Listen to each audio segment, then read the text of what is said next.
Hola, ¿cómo están? Vamos a hablar de una enfermedad bastante emblemática porque tiene un componente psicológico importante, tiene un componente emocional y social. Hay alrededor de ella muchos tabúes que son importantes para analizar y más sobre todo en los países subdesarrollados donde la gente no tiene mucho conocimiento y a nivel cultural de nuestro paciente pues a veces es escaso.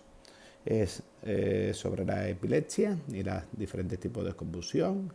Es una enfermedad que desde el punto de vista histórico tiene algunos matices muy importantes. Ya se tiene registrado de tiempos antiguos el faraón egipcio Akenatón, el cual sufría esta enfermedad, y eso fue 2000 años antes de Cristo, y se pensaba que ese componente convulsivo de este faraón era un don divino por el cual él entraba en trance y podría comunicarse con los espíritus. Luego entonces ya la sociedad y el mundo se va civilizando, sobre todo en la época hipocrática.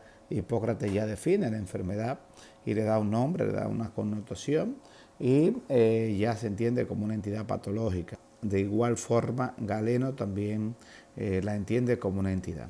Pero lamentablemente el cristianismo y el Imperio Romano y la historia como va evolucionando va cambiando mucho. El Imperio Romano ocupaba toda esta zona, pero en su gran expansión era demasiado grande y tuvo que dividirse en dos partes: el Imperio Romano de Occidente y el Imperio Romano de Oriente. El Imperio Romano de Occidente, pues obviamente con la Edad Media y el catolicismo y el cristianismo se va desde el punto de vista cristiano y lamentablemente el cristianismo le hizo muy mala propaganda a esta enfermedad. Para el Imperio Romano de Oriente se va más para la parte oriental, la parte árabe sobre todo, y desarrollan más la medicina, dividiéndose grandemente de la medicina occidental durante toda esa Edad Media, en que la humanidad tuvo un gran retroceso. Entonces es importante mencionar algunos hechos importantes. En el cristianismo se entendía que un paciente que convulsionaba tenía una posesión demoníaca, de la cual entonces tendría que venir a alguien, en este caso en la época cristiana, cuando Jesús expulsaba a esos demonios, que se supone que poseían al cuerpo y no eran más que convulsiones. De igual forma, en el mundo cristiano podemos ver a un personaje muy importante, a Pablo de Tarso, el cual fue tumbado de un caballo por una luz cegadora que lo dejó ciego, que obviamente la interpretación que le damos hoy es que esa luz cegadora fue una crisis convulsiva que pudo haber tenido San Pablo, pero que para el mundo cristiano fue una inspiración divina en la cual le impedía y le mandaba ya a no perseguir a los cristianos, sino a que se uniera al mundo cristiano. Luego ya en la Edad Media, de forma increíble, no se sabe por qué la humanidad retrocedió tanto desde el Imperio Romano, primero, luego los griegos, 304 años más atrás del Imperio Romano. El pensamiento humano era muy avanzado, con conceptos filosóficos bastante profundos, de igual forma la arquitectura, el arte y todo esto, pero para la Edad Media todo sufre un gran retroceso en todos los aspectos: arquitectura, arte, conocimiento y todo esto. Y entonces viene la época donde la razón no tiene mucha importancia y predomina el concepto de la fe, y muchas personas, y sobre todo mujeres, eran condenadas a la hoguera cuando sufrían este tipo de enfermedad. De forma emblemática podemos recordar a Juana de Arco, alrededor del siglo XIII o XIV, la cual pues obviamente presentó una alucinación donde se le hablaba de que liberara al pueblo francés del yugo inglés, y obviamente esto fue interpretado como una inspiración demoníaca, diríamos, por algunos, y fue quemada en la hoguera. Pero en la interpretación nuestra, pues le podríamos dar un componente de una crisis epiléptica durante esos momentos de trance. Diferentes nombres que ha tomado las convulsiones a través, o las crisis epilépticas y las crisis convulsivas a través de los tiempos y a través de los años son los siguientes. Morbus divinus o morbus sacro, una forma que se le llamaba ya muy antiguamente, sobre todo en la época de los faraones egipcios.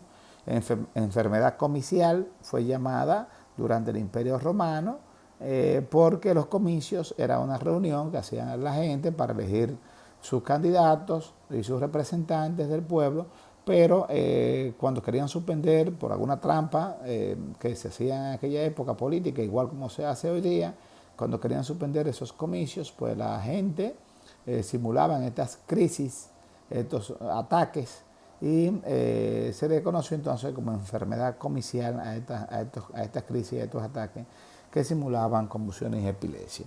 Hoy día todavía se le llama crisis comicial a las crisis epilépticas.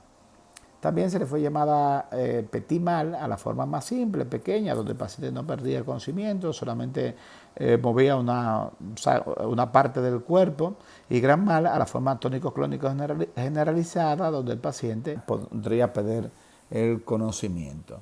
También el Papa Gelasio, en el 1847, ya le quita esa connotación religiosa a la epilepsia y le da ya un aspecto más médico, y le llama ferecía, y se lo deja ya a la medicina. En ese caso, obviamente, la medicina tampoco estaba muy desarrollada, y a los pacientes se le aplicaban tratamientos bastante muy pocos ortodoxos, como por ejemplo baño con agua fría, y otros tratamientos más bastante cruentos. Otro nombre que se le llamaba también fue mal del corazón y la gota del corazón. De hecho, hoy día la gota todavía sigue siendo un nombre muy común para la gente llamarle a este tipo de enfermedad. Pero realmente cuando hablamos de la gota, actualmente, desde el punto de vista médico, estamos hablando del tufo gotoso que produce el exceso de ácido úrico en las articulaciones, que no tiene nada que ver con las crisis convulsivas o las epilepsias. Personajes famosos que han sufrido epilepsias y convulsiones: Akenatón, que ya se lo mencioné, faraón egipcio, 2000 años antes de Cristo; Alejandro Magno, gran conquistador, el cual ya a los 18, 19 años ya dominaba todo un imperio, el imperio macedónico, herencia del imperio griego, eso fue 300 años antes de Cristo más o menos. Julio César, algunos 40 años antes de Cristo, pues también sufrió de epilepsia, se menciona en la historia que sufrió de epilepsia. Pablo de Tarso, que ya se lo mencioné; Juana de Arco, Teresa de Jesús, Pedro I de Rusia, Napoleón, se habla que también tuvo crisis convulsiva. Dostoyevsky, un escritor ruso famoso, escribió la novela Crimen y Castigo, la cual es una novela muy importante, clásica de la literatura rusa y mundial. Y Van Gogh, quien era un pintor holandés, el cual obviamente dentro de un cuadro de demencia o esquizofrenia se cortó una oreja porque no le salía bien en un dibujo, y de ahí se conoce la oreja de Van Gogh, el grupo musical que suena hoy día. Y estos personajes, pues obviamente yo espero que un estudiante de medicina por lo menos sepa alguno de esos personajes importantes. En cuanto a la epidemiología de la epilepsia afecta al 1% de la población general y tiene dos picos usualmente, que son durante la infancia y la vejez, con mucha frecuencia. Estos grupos de edades presentan peculiaridades clínicas muy diferentes, comportamientos totalmente diferentes. Hay ciertos elementos que son más característicos de los niños, ciertos elementos que son más característicos de los adultos, y probablemente en muchas ocasiones se infradiagnostica o es confundida con otro proceso, sobre todo en los niños cuando presentan crisis de ausencia, puede no ser diagnosticada. Importante a reconocer es que es el tercer síndrome neurológico en frecuencia en personas mayores de 60 años, después de las enfermedades cerebrovasculares y después de la demencia. Por lo tanto, la epilepsia es una enfermedad muy frecuente en la práctica neurológica. Algunos conceptos a tomar en cuenta son los siguientes, y tenemos que diferenciar qué es una crisis epiléptica o crisis convulsiva o crisis comicial. Recuerden de los comicios del Imperio Romano. Tenemos que diferenciar lo que es la epilepsia como tal o la enfermedad. Tenemos que diferenciar lo que es el síndrome epiléptico y tenemos que diferenciar lo que es un estatus epiléptico, cuando mencionamos que un paciente tiene un estatus epiléptico. Entonces, crisis epiléptica o crisis comicial no es más que la manifestación clínica, ya sea motora, sensitiva, sensorial, psíquica u otras, o cualquier otro tipo de manifestación clínica que puede ser provocado por una epilepsia, pero puede ser provocado por cualquier cuadro febril, por una hipoglicemia, donde el paciente debuta con una crisis epiléptica. Pero un paciente con crisis epiléptica no tiene que ser epiléptico obligatoriamente. Suele tratarse de episodio brusco, breve, paroxístico y autolimitado. Pueden presentarse una sola vez en su vida. Hay pacientes que han tenido una crisis convulsiva única y la cual no se ha repetido, no amerita ningún tipo de tratamiento, puede tener varios factores desencadenantes y no quiere decir que este paciente necesariamente sea epiléptico. Ahora, epilepsia, ya que es la enfermedad como tal, cuando hablamos de epilepsia nos referimos a trastornos del sistema nervioso central, es una enfermedad del sistema nervioso central caracterizado por la repetición de dos o más crisis convulsivas, o sea, no es una sola crisis. Una crisis convulsiva es una crisis convulsiva. Para que sea epilepsia tiene que tener más de dos crisis convulsivas. En ausencia también tiene un elemento muy importante que tiene ausencia de una causa inmediata aguda, identificable que la provoque. Por ejemplo, si un paciente se da un golpe en la cabeza y presenta una crisis epiléptica, eso no es epilepsia, eso es una convulsión por el trauma. Si un paciente, por ejemplo, hace una hipoglicemia o un golpe de calor y convulsiones, es una crisis epiléptica, pero no es una epilepsia. En este caso, en la epilepsia no hay un factor desencadenante que la provoca como tal. Entonces, el otro concepto importante a conocer es lo que se llama síndrome epiléptico. Síndrome epiléptico, obviamente ya cuando hablamos de síndrome epiléptico estamos hablando dentro del contexto de una epilepsia, ya es el conjunto de signos y síntomas que definen un tipo determinado de epilepsia. Ya estamos hablando ya de la epilepsia.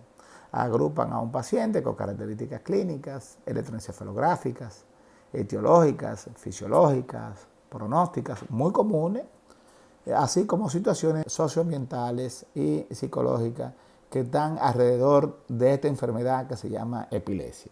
O sea, el síndrome epiléptico es consecuencia directa de la epilepsia. Ahora vamos a hablar de lo que es un estatus epiléptico. Estatus epiléptico es aquella crisis comicial cuya duración excede los 30 minutos, es un cuadro muy catastrófico, son pacientes más de 30 minutos convulsionando, o bien varias crisis encadenadas sin recuperación del nivel de conciencia, entre ellas un paciente que convulsiona repetitivamente y no recupera la conciencia dentro de esas diferentes crisis epilépticas.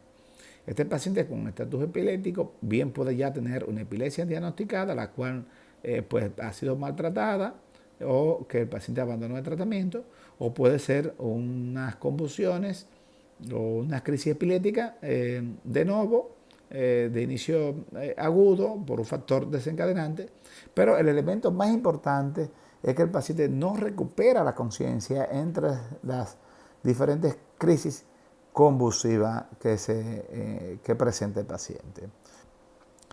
Bien, otro aspecto que debemos de tomar en cuenta son lo que se conoce con el nombre de convulsiones febriles de la infancia. muchos niños pequeñitos pues pueden convulsionar, es un motivo de consulta habitual en los departamentos de emergencia, llegan los familiares, los papás desesperados porque el niño está convulsionando y que nunca había convulsionado, y representa la causa más frecuente de convulsiones en la infancia. Afecta entre el 1 al 5% de los niños menores de 5 años, o sea que después de 5 años es muy raro ver que convulsiones por fiebre, y si bien suelen ser trastornos benignos que no requieren tratamiento, puede provocar mucho temor, mucha ansiedad en los padres. Es muy angustiante esta situación. Obviamente corresponde a una entidad benigna que suele tratarse de algún foco infeccioso, que puede ser una amigdalitis, cualquier proceso infeccioso que desencadene la fiebre, y que la fiebre obviamente puede provocar las convulsiones. Usualmente manejada por el pediatra general, no amerita ningún tipo de tratamiento específico las crisis o las convulsiones febriles de la infancia. Y por último podríamos mencionar lo que es la encefalopatía epiléptica, que es una enfermedad en que se sospecha. Y por último podríamos mencionar lo que es la encefalopatía epiléptica, enfermedad en que se sospecha que las progresivas descargas y anormalidades epileptógenas contribuyen a un progresivo deterioro de la función cerebral. O sea, hay un daño cerebral crónico causado ya por la epilepsia como tal, acompañándose de defectos motores y mentales graves. Un paciente que ya obviamente está en una condición funcional anulada, no puede hacer una vida normal con una encefalopatía epiléptica. Otro concepto también a tomar en cuenta es lo que es las convulsiones en el embarazo. Otro concepto a tomar en cuenta es las convulsiones durante el embarazo, que se ve en el contexto de una eclampsia, que obviamente la ven ustedes más cuando en la asignatura de obstetricia. Ahora vamos a hablar de la clasificación de la epilepsia, la cual tiene una clasificación clínica y electroencefalográfica muy característica, y es que la clasifica en dos tipos de epilepsia. Tenemos las crisis parciales o focales primero, y luego las crisis generalizadas. Las crisis parciales o focales son aquellas en las que existe evidencia de que hay un foco de inicio y la actividad epiléptica queda circunscrita a una pequeña área de la corteza cerebral. Su semiología dependerá también de esa área que se ve afectada, y el electroencefalograma crítico se evidencia actividad focal. Hay una zona específica del cerebro que está produciendo la descarga epiléptica. Y en las crisis generalizadas tiene como característica que son episodios clínicos electroencefalográficos bilaterales sin un comienzo focal detectable, y en todas ellas casi siempre hay alteración de la conciencia desde su inicio. Produce una descarga generalizada de neuronas en toda la corteza cerebral, y el electroencefalograma se observan paroxismos generalizados.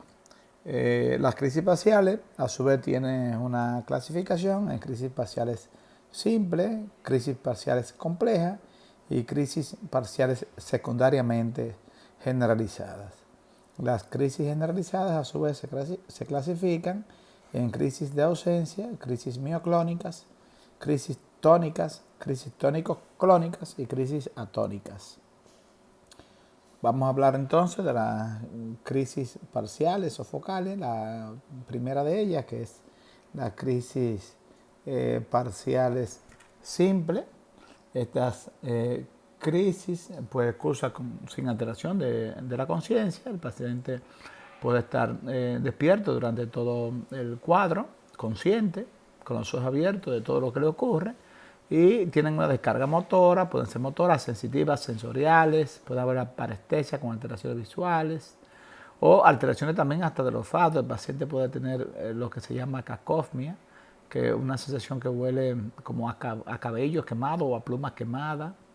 Tiene también alteraciones, puede tener auras auditivas, trastornos de equilibrios antes de los síntomas, incluso puede tener piloerección, epigastralgia, una sensación de miedo y de personalización que pueden anteceder a las crisis como aura.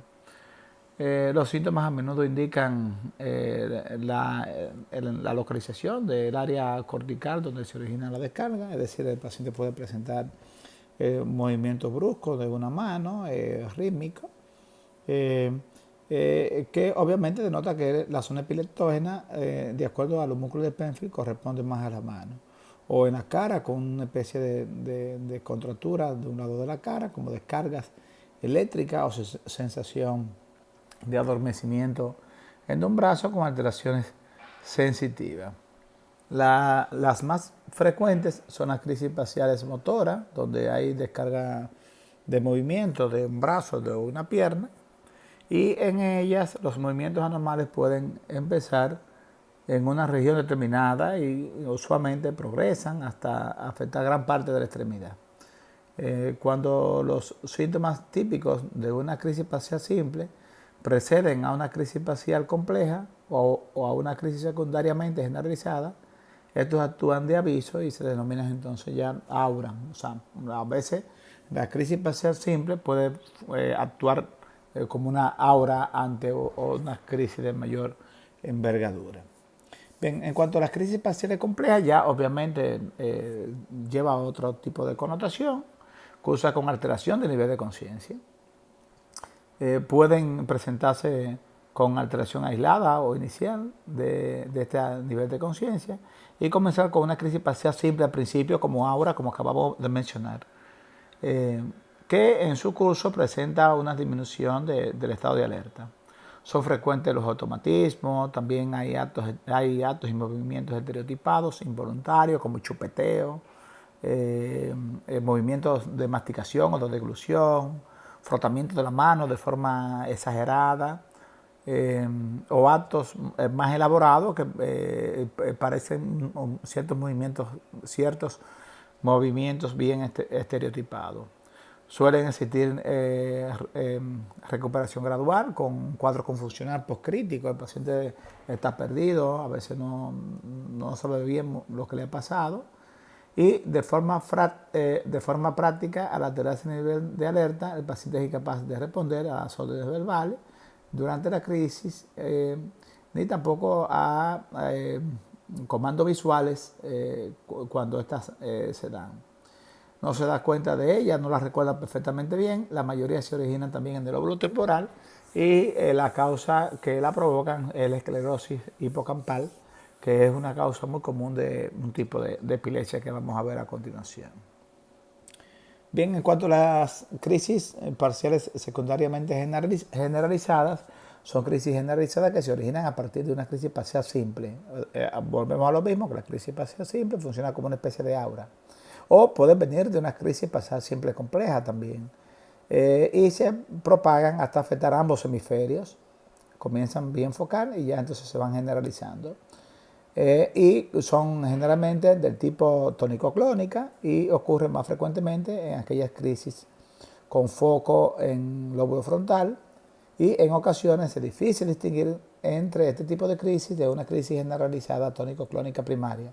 O sea, hay una brecha muy corta entre un tipo de crisis y otra.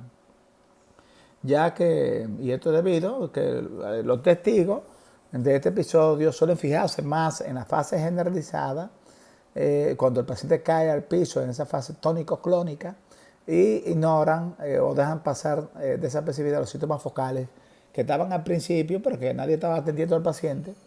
Y estos síntomas usualmente son muy sutiles y aparecen al comienzo de la crisis. Y solamente se fijan cuando el paciente cae al piso, ya en esa fase de crisis tónico-clónica generalizada.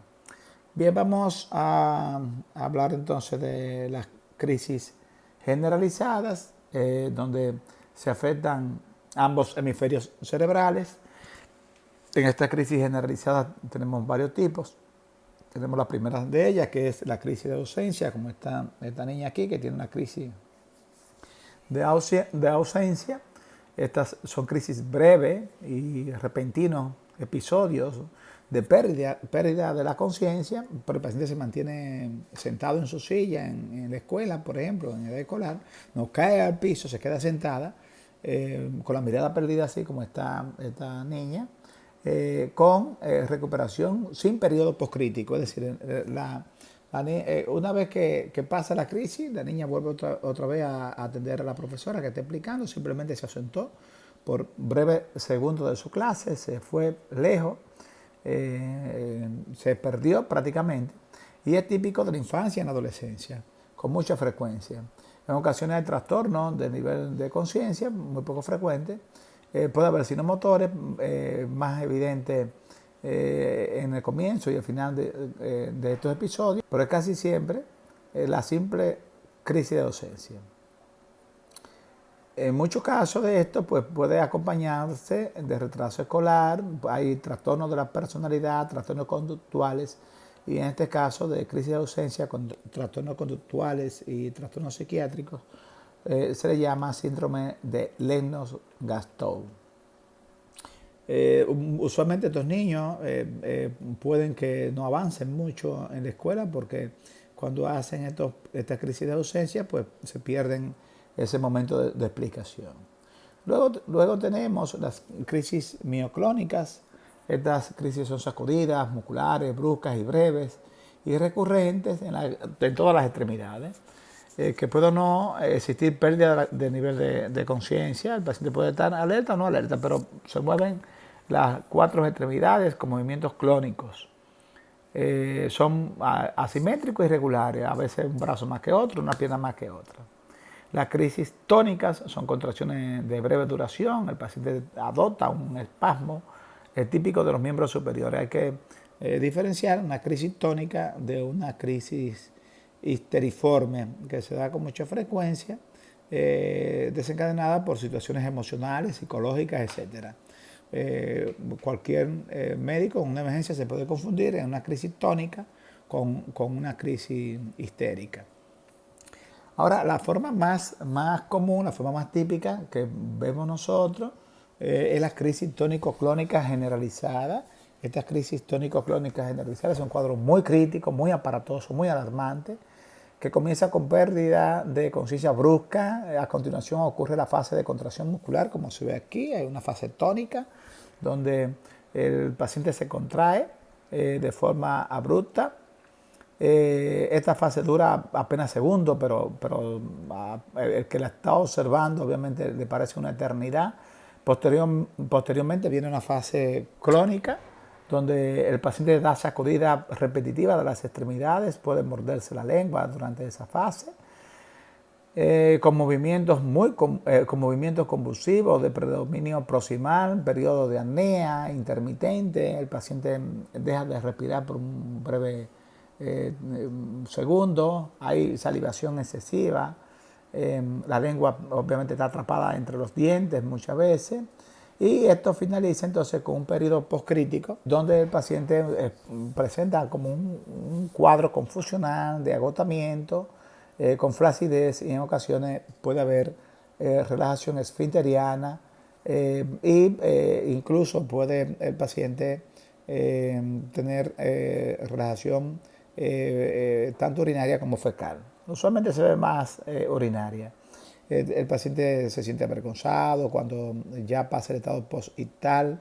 Ese estado post-ictal se caracteriza por un sueño profundo luego de la convulsión, y cuando despierta, él pregunta qué pasó. Usualmente esos pacientes que ya saben que tienen la enfermedad se sienten muy apenados, se sienten con mucha vergüenza, sobre todo por sentir que se orinaron encima de la ropa y por el momento que le hizo pasar a las demás personas que estaban ahí. Es muy fuerte para los familiares ver un paciente convulsionando, y para el médico también. Los que no lo han visto pues tendrán la oportunidad de ver un paciente convulsionando, y esto es un cuadro muy aparatoso y muy alarmante. Luego tenemos la crisis atónica. La crisis atónica es una pérdida brusca del tono muscular postural, con caída, con flacidez, y muy característica de los niños chiquititos, niños de meses, prácticamente de 1 año, que se tornan flácidos. Los padres se asustan, el niño no mueve los brazos, no mueve nada, se queda quieto como un coma, y el padre o la madre lo sacude de forma abrupta y el niño pega un grito y prácticamente esto dura segundos. Y luego cuando se le hacen los estudios, el electroencefalograma y todo eso, descubren que el niño es epiléptico y que lo que tenía era una crisis atónica, las cuales se vuelven y se repiten con el tiempo. La epilepsia se puede clasificar de acuerdo a su etiología en idiopática o criptogénica y sintomática. Aquellas idiopáticas o criptogénicas son aquellos casos que los pacientes son epilépticos, nacen con enfermedad, y las sintomáticas son aquellos casos que no son pacientes epilépticos, pero que tienen un factor predisponente como un tumor cerebral, un trauma de cráneo, una hemorragia intracerebral, que provoca entonces que se presente la epilepsia o la enfermedad.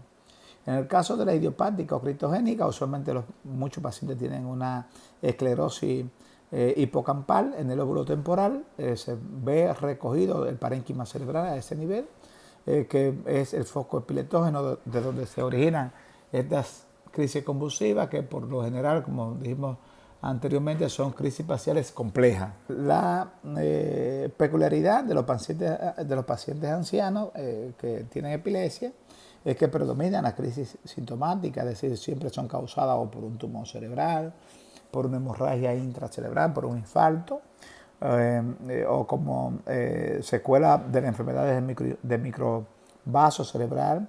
Son raras las crisis idiopáticas, es decir, que el paciente sea epiléptico haya llegado a la senitud, sino que son convulsiones de novo, son de inicio parcial y de inicio focal. Muy frecuente también son las presencias de aura, así como los datos de focalidad en la exploración neurológica, y con el tiempo el cuadro confusional que posteriormente evolucionan a déficit focales postitales. El paciente se deteriora más en la esfera cognitiva a medida que va pasando el tiempo. El riesgo de recurrencia es mucho mayor y se convierte en una enfermedad crónica del paciente envejeciente. Bien, ¿por qué ocurren las convulsiones? Ocurren las convulsiones porque las neuronas son células autoexcitables, las cuales no necesitan a ninguna otra célula para excitarse, y estas células se excitan muy fácilmente ante cualquier desequilibrio entre los procesos de excitación, pero también cuando hay un defecto de inhibición neuronal, pues actúa libremente. Usualmente, por ejemplo, en el caso más típico, hay una gliosis de sustitución a nivel cerebral, una cicatriz dentro del cerebro, ya sea por un tumor cerebral, por un trauma de cráneo, ya sea porque el paciente sea epiléptico y tenga una esclerosis hipocampal, y esa cicatriz dentro del cerebro hace que exista una gran población de neuroglias y de astrocitos dentro de ese proceso cicatricial que demanda mucho consumo de oxígeno, y esa neurona se ve expuesta ante todo ese consumo de oxígeno y responde entonces hiperexcitándose y produciendo descargas eléctricas. Entonces todo esto provoca un exceso de excitación o un defecto de inhibición, como acabamos de mencionar. Tiene como consecuencia una descarga neuronal anómala. Existen diferencias entre los individuos en cuanto a la susceptibilidad o no. Hay unos que convulsionan más fácil que otros. Hay pacientes que tienen lesiones cerebrales pequeñas, traumáticas o isquémicas o hemorrágicas y convulsionan con mucha facilidad, y otros que tienen lesiones bastante grandes y nunca llegan a convulsionar. Hay factores endógenos subyacentes que vamos a ver a continuación cuáles son esos factores predisponentes. Las convulsiones, la epilepsia y estas crisis van a tener una etiología totalmente diferente de acuerdo a la edad. Por ejemplo, en la infancia tardía y la adolescencia, las epilepsias son usualmente idiopáticas y también los traumatismos son causa de epilepsia asintomática. En los adultos entre 18 y 50 años, los traumatismos y los tumores son causa de epilepsia, y en los mayores de 50 años las enfermedades cerebrovasculares, la neoplasia, enfermedades tóxico-metabólicas como el coma hiperhumoral, coma citoacidótico, algún trastorno endocrino de importancia, y las enfermedades neurodegenerativas pueden causar la epilepsia en los mayores de 50 años de edad. Los factores endógenos que pueden predisponer que un paciente pueda convulsionar con mayor facilidad que otro. Si el paciente tiene una esclerosis múltiple, pues es un paciente con mayor riesgo de convulsionar. Los pacientes con hipertensión arterial, aquellos que tienen hipertrofia del ventrículo izquierdo, los pacientes ya que han sufrido demencia, depresión, antecedentes de ictus o ACV, que los cuales pueden ser clínicos o subclínicos. Y es muy característico, obviamente, los factores asociados al envejecimiento, como la enfermedad de microvaso, son factores predicticios para que ocurra una epilepsia o crisis convulsiva. El diagnóstico de la epilepsia es básicamente clínico, no hay un diagnóstico per se que te pueda diagnosticar la epilepsia. Tú puedes diagnosticar un tumor cerebral, una hemorragia intracerebral, pero la enfermedad epiléptica como tal, o la epilepsia como tal, el diagnóstico es fundamentalmente clínico, con la historia clínica, el cual es el primer eslabón y parte fundamental. Siempre se busca responder varias preguntas, como son, por ejemplo, que si el paciente ha tenido una crisis epiléptica, conocer los diagnósticos diferenciales de todo esto, si tuvo un inicio focal o si fue generalizada, qué tipo de crisis ha sido, si existió un estado postcrítico. Recuerden que hay algunas crisis que no hay estado postcrítico, sin embargo hay otras que sí, que el paciente entra en un estado de sueño profundo después de las convulsiones. Si se trata de una crisis aguda asintomática o puede ser la primera crisis de un trastorno epiléptico, también se debe de investigar cuál puede ser la etiología de este proceso. Recuerden que pueden ser sintomáticas o criptogénicas. Un examen neurológico bien hecho y focalizado a las enfermedades neurológicas bien delimitadas. En las analíticas y las pruebas complementarias, pues obviamente se hacen las analíticas rutinarias, donde el hemograma, la glicemia, control de los electrolitos, buscando algún desbalance, algún desequilibrio, pues son importantes en este paciente que llegó convulsionando a la emergencia. La punción lumbar se puede hacer a todo paciente que tras una convulsión presente, un cuadro febril, posiblemente por un proceso meringio o una meningitis, o una encefalitis, o paciente que se sospeche de una hemorragia subaracnoidea. Tomografía craneal prácticamente se hace a todos los pacientes, igual que la resonancia magnética. Recuerde que si el paciente está convulsionando y tiene alteración del nivel de conciencia y está todavía en estado postcrítico o en estado postconvulsivo, la resonancia magnética no es buena porque es un tubo cerrado y este paciente no tiene un acceso a una vía aérea y se toma como 20 minutos o 30 minutos hacer esta resonancia magnética. Más la tomografía es un estudio rápido que en 5 minutos se hace y usted puede tener acceso a la vía aérea del paciente y puede dar soporte ventilatorio. También otras técnicas que se utilizan de imágenes son técnicas funcionales como el P y el SPECT, que vamos a ver a continuación, donde se ven áreas de captación de glucosa a nivel cerebral, dependiendo de el estado funcional o no de ciertas áreas cerebrales. El electroencefalograma cerebral y el video electroencefalograma es muy importante. Se provoca al paciente que convulsione bajo supresión de sueño y el paciente va a dormir y va a convulsionar y queda grabado y el médico tiene una idea de qué tipo de convulsión. Por lo general, los pacientes cuando convulsionan, el médico casi nunca está ahí, porque obviamente lo hace en su casa, lo hace en una cancha de baloncesto, lo hace en cualquier actividad recreativa.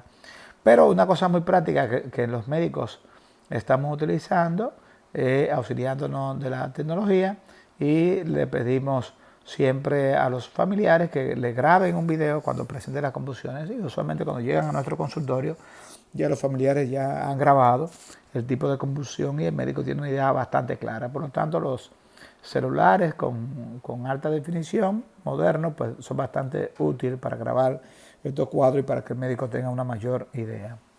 Todas las pruebas que se puedan realizar, como Holter, test de esfuerzo, son bastante importantes buscando otras patologías. Bien, estos son los estudios funcionales que estaba mencionando. Esto es un electroencefalograma. Fíjense aquí como tienen todos estos cablecitos conectados en la cabeza y el neurofisiólogo detecta aquí todas las ondas cerebrales que les resultan patológicas y puede saber más o menos de dónde es el foco epileptógeno.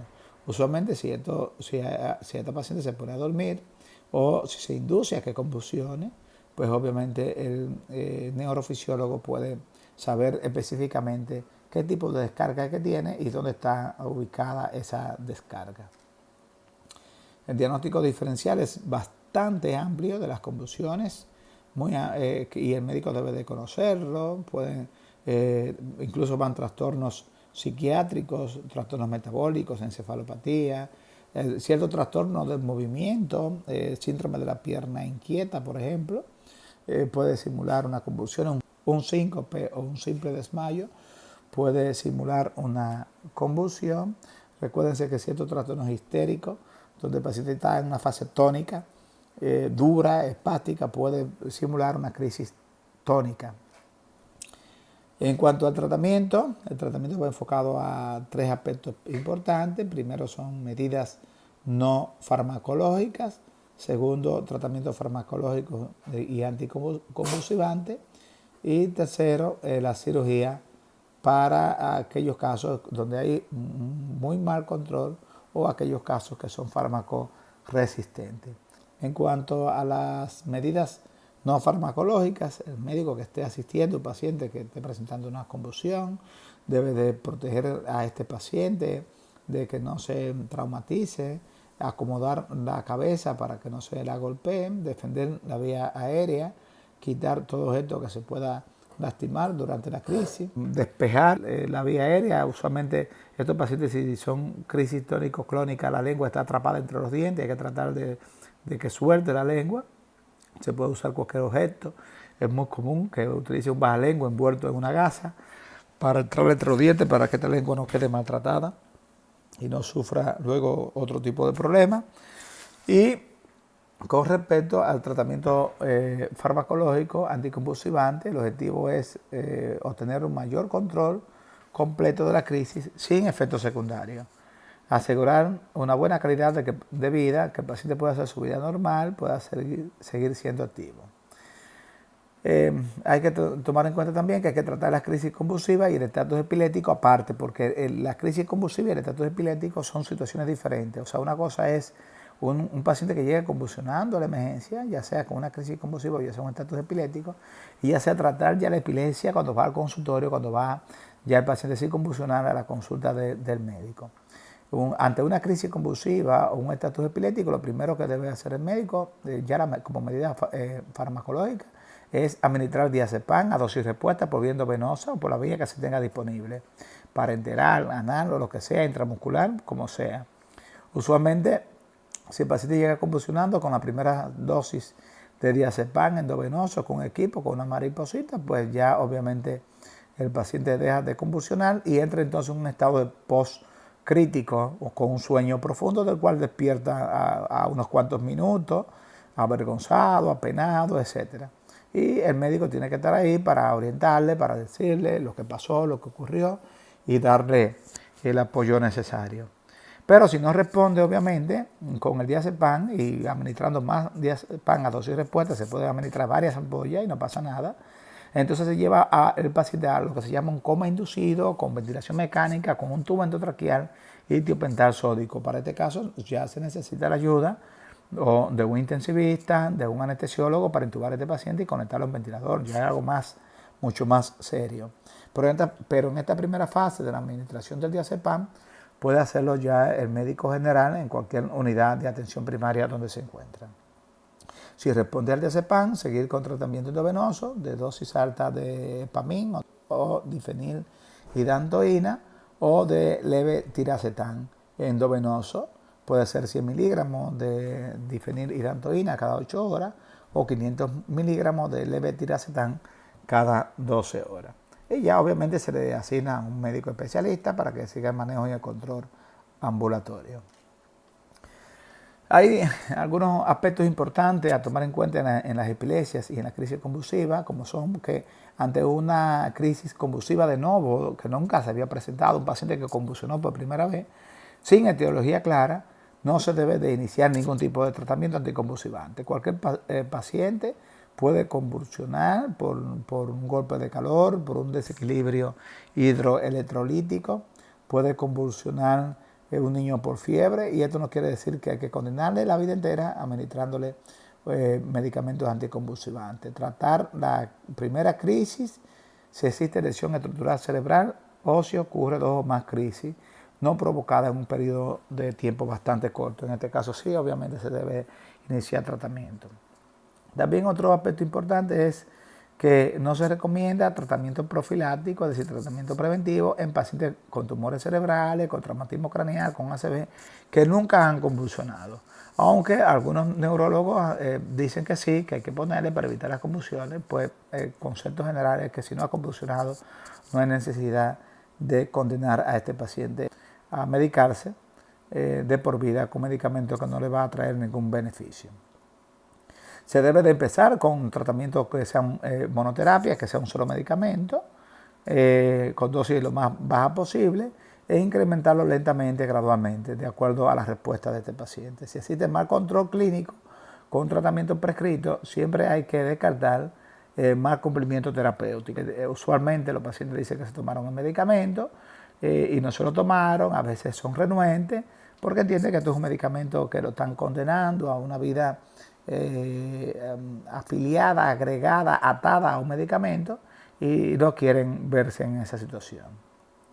Si el primer fármaco no es eficaz, se recomienda introducir lentamente un nuevo fármaco, comenzar retirando progresivamente el primer fármaco, no quitarlo de golpe, porque puede obviamente empeorar la crisis. Tomar en cuenta que hay fármacos que no son compatibles entre uno y otro y que pueden causar muchos efectos indeseables cuando se administran juntos.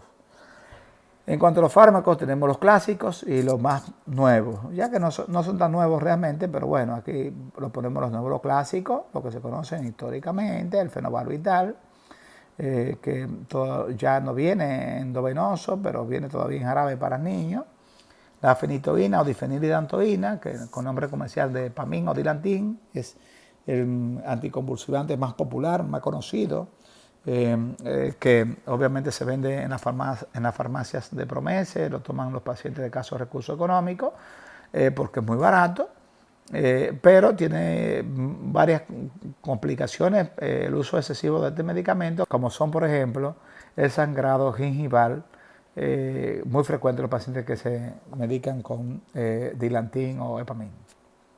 La carbamazepina, con nombre comercial de tetraetilteril, también muy usado, pero produce mucho mareo. El ácido valproico, con nombre comercial Epival, estoy poniendo algunos nombres comerciales que son los más comunes. Los medicamentos nuevos, la motrigina, la gabapentina, el topiramato, son medicamentos que se usaban siempre, pero uno que está calando bastante posición en el uso de los pacientes epilépticos es el levetiracetam, nombre comercial Keppra, que es el primero que salió y que se usa con mucha frecuencia. Su elección depende del tipo de crisis, la edad, tolerancia, absorción, condiciones económicas muy importantes, porque un levetiracetam no cuesta lo mismo que una difenilidantoína. Y duración y permanencia de este medicamento también en la sangre. Bien, la cirugía no es algo que en nuestros medios se practica mucho, pero en los países más desarrollados pues se realiza con más frecuencia para aquellos casos donde hay un mal control o epilepsia farmacoresistente. Y la técnica quirúrgica son 3 básicamente: la resección del área epileptogénica, en aquellos casos, por ejemplo, donde hay una cicatriz que produce las crisis convulsivas como foco importante de convulsiones. Después de un trauma, pues se hace una resección de esa área, de esa cicatriz. O también aquellos pacientes que tienen esclerosis temporal, se hace una resección del uncus del hipocampo, y esto pues obviamente produce un mayor control de las crisis convulsivas. El paciente usualmente no es que no deje de tomar el medicamento, toma menos medicamento usualmente. También otro tipo de cirugía que se puede realizar son aquellos casos de estimulación del nervio vago. Se coloca como una especie de parecido a un marcapaso en el hueco infraclavicular que se conecta con el nervio vago y va estimulando el nervio vago, y esto disminuye o reduce bastante la crisis convulsiva. La callosotomía, cortar el cuerpo calloso, también es una técnica que se usa para aquellas epilepsias generalizadas, donde participan ambos hemisferios cerebrales y es usualmente utilizada para casos bastante complejos, donde el paciente tiene una muy mala calidad de vida y son cirugías obviamente que se toman en cuenta que son muy agresivas y hay que medir muy bien el riesgo-beneficio de las mismas. El paciente con epiléptico hay que tener un control estricto sobre los niveles séricos de medicamentos. Estos son medicamentos que va a tomar por un largo tiempo y hay que medir los niveles en sangre de la difenidilantoína, del levetiracetam, del ácido valproico o cual sea el medicamento que esté tomando. En identificar los efectos adversos de forma temprana de estos medicamentos y sustituirlos si es necesario. La retirada de tratamiento es un tema muy complejo y debatido y debe de retirarse si es usado como de forma profiláctica en crisis sintomáticas agudas, pacientes sin crisis durante un periodo de 2 o 5 años, pues se pueden ir retirando parcialmente si nunca ha convulsionado. El paciente con un único tipo de crisis, con exploración neurológica y coeficiente intelectual normal, con un electroencefalograma normal. Este retiro de este medicamento debe ser lento, progresivo y con controles clínicos y del electroencefalograma. En caso de recidiva, que vuelva a aparecer otra vez la convulsión, debe de reintroducirse el tratamiento antiepiléptico. Bien, hasta aquí terminamos con este tema y creo que hicimos una visión general sobre esta enfermedad que es bastante común en la práctica neurológica.